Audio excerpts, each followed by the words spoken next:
The amount of adaptability that they are taught, unimaginable. For a week, they are from a chopper landed in the midst of a dense forest. No food, no water, no second piece of cloth. Now survive for 1 week. He has to survive there. He has to search water. He has to search food. Adaptable is the most important virtue that you can develop in the present times, to carry your work forward, to carry your life forward. Most important aspect. Because people who change after the change will survive. People who don't change even after the change will die. But people who change with the change will prosper. But one step ahead, people who change before the change will lead. Got it? People who change before the change will lead. That is adaptability to change. You foresee the change coming. The moment you become capable, saksham, of foreseeing a change in your profession or life, and you change yourself before the change comes to you, to adapt yourself to the new change, you will lead.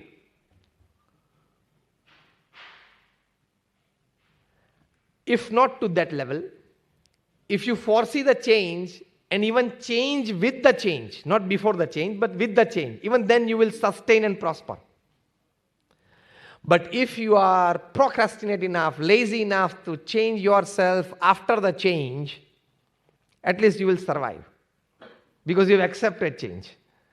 And drastic thing is, if you don't change even after the change, you will die. And many of them have died. Many companies have died. A big case of Nokia, very popular on the social media, and you might have learned it well, so I'm not elaborating it. Refused to accept the Android OS, and it died. Now it is coming back with the Android platform. You have to change. Adaptability to change is intelligence. You know one good adaptability. Pramukh Swami Maharaj wanted to build a mandir in London to showcase Hindu tradition, Indian culture and everything to the people in the West. Today that mandir stands in Nisdan. 1995 we inaugurated it. And Reader's Digest has written for that mandir that it is the 8th wonder of the world. So far it is for 3 times in the Guinness Book of World Records, the BAPS Swaminarayan Mandir in London, in Nisdan. You can see on our website, baps.org. Masterpiece.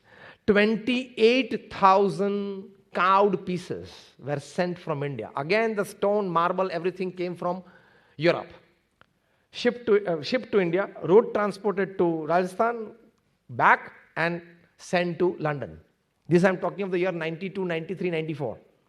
About 25 years back. Imagine the logistics then. And all successfully done. Not a single piece out of this 28,000 carved ones was damaged. Now I'm giving you a good target of logistics. We achieved the Sigma 6 at that time. Sigma 6 did not exist at that time. We taught what is Sigma 6. Not a single piece of 28,000 carved pieces, from the smallest, which was half an inch, to the largest, which was 50 by 50 feet.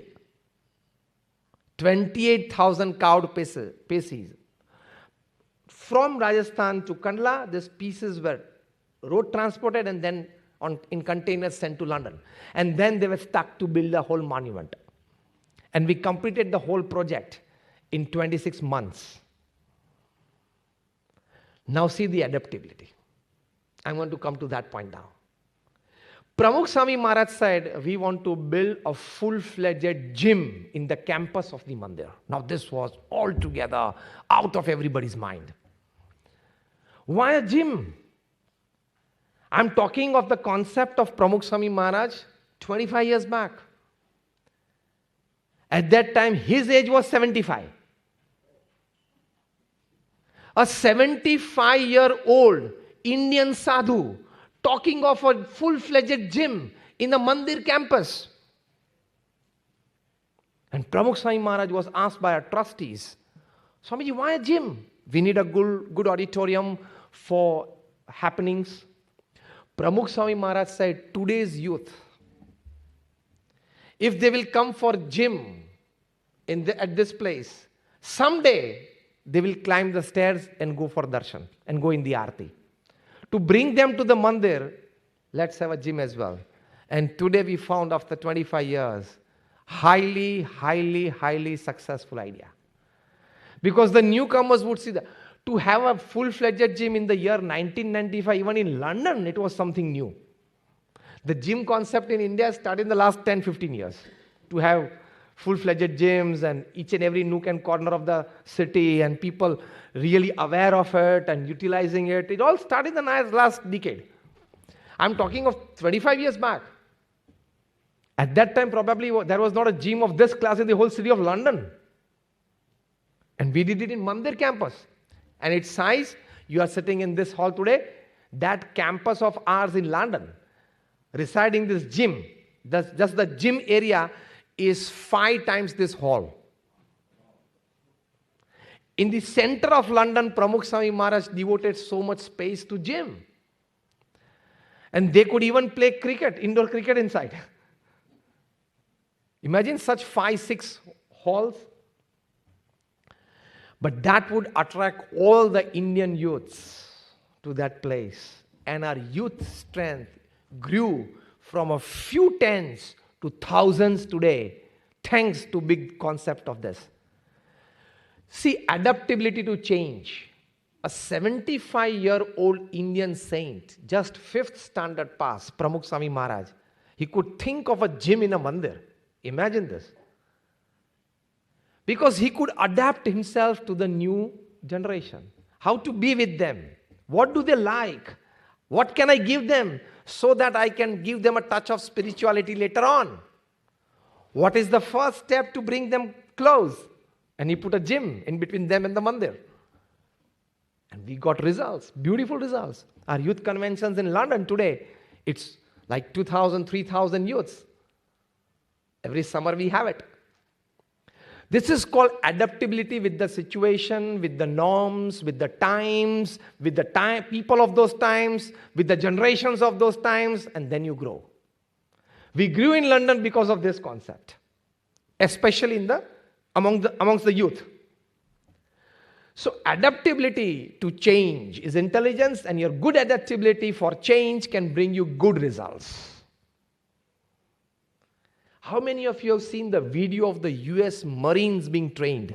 The amount of adaptability that they are taught, unimaginable. For a week, they are from a chopper landed in the midst of a dense forest. Only one thing they are given in their hand is a small knife. No food, no water, no second piece of cloth. Now survive for 1 week. He has to survive there. He has to search water. He has to search food. He has to climb the tops of the trees to escape from animals. He has to survive for 1 week. This is the last exercise that he has to pass to become a US Marine. And no doubt, then only they can find enemies in enemy countries. And they did it.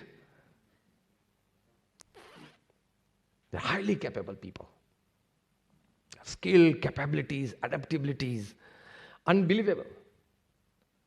They are taught that without food or water, you should be able to give your utmost capabilities and best working performance after 72 hours.